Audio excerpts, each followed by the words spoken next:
What brings Kathy Griffin to SUV, as my mother calls it, a gritty crime drama about a Jeep Cherokee and how much gas it can get per mile. I'm here on the set of SVU, and this is an episode that they actually wrote for me. So it's a very A-list moment for me in my D-list life. And in fact, the head writer, some dude named Neil Baer, saw me at the Creative Arts Emmys, or as I lovingly call them, the Schmemmys. And he said, I'm gonna write an episode for you and you're gonna get nominated in this category next year.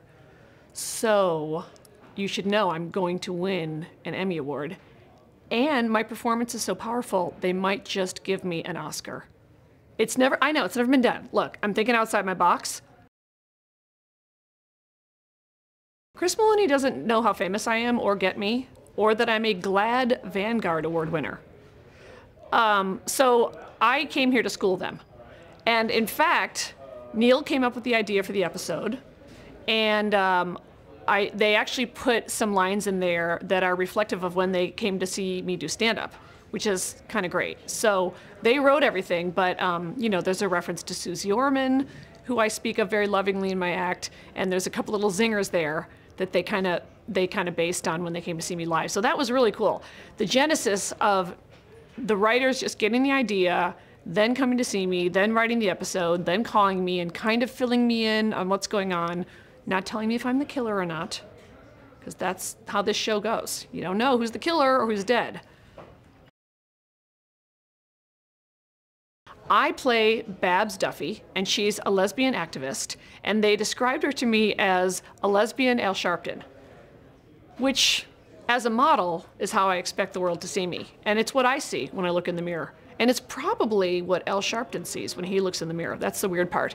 So I'm playing a lesbian activist, and you know, it's a serious show, so there's a series of crimes against lesbians, and I come in as their leader, and I'm gonna shake things up here at the SVU. Look, here's the deal. I am such a fish out of water here, I might as well have gills. I mean, you have to realize, in my world, you know, I'm telling inappropriate jokes, I can't even see the audience half the time, I'm watching my mother drink from a box of wine. Here, they know lines, and I don't mean lines like some of the celebrities that talk about doing lines. I mean lines that they read and memorize that someone else wrote, which is a very foreign concept to me. So I was like, wait a minute, someone else is gonna write what I say? How does that work?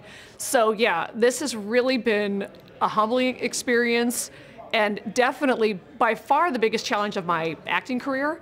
So look, they were just great here. Mariska Hargitay and Chris Maloney are fantastic. And believe it, I would love to sit here and make fun of them ruthlessly, but you know what, they were great, and you know, I kind of can't believe that they do this day in and day out. I mean, this is hard. This is really hard. Well, I just started, you know, reading the script on page 1, but what's great is that as I was reading it, I was imagining watching it. And so all the twists and turns that this show takes, I was going on as the reader going, oh my gosh, and that happens, and then that happens, and that happens. So that's what I think is really cool about this show. And in preparation, I watched 50 episodes in a row. That'd be 50. Some of them I know that Mariska and Chris don't even remember because I've been quizzing them.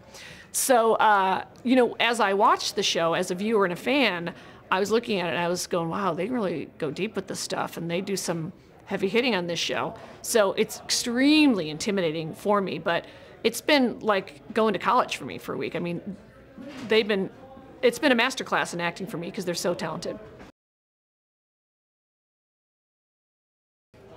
One thing that I've been surprised about, which is really cool, is the fans are so passionate. So when I go on my little Twitter account and, you know, one little Twitter from me about, you know, on the set of SVU today with Chris Maloney, he sure is hot or something, never have I gotten so many tweets back so quickly. I mean, it was like 300 in 10 seconds, you know.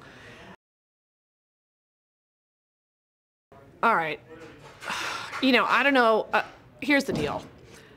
I'm not gonna tell you exactly what I do because this show is all about figuring it out when you see it, but one of the crimes that I commit is I kiss pretty much everyone on the show. So first of all, straight dudes and lesbians out there, get ready, because Officer Benson is having her first gay kiss. And it was these lips. Same ones that do all the talking and offend everybody. Those are the ones, after 11 years, finally got there. I'm getting you there, girls and straight dudes that have thought about it in an inappropriate way. And then I have to kiss Chris Maloney. Yuck.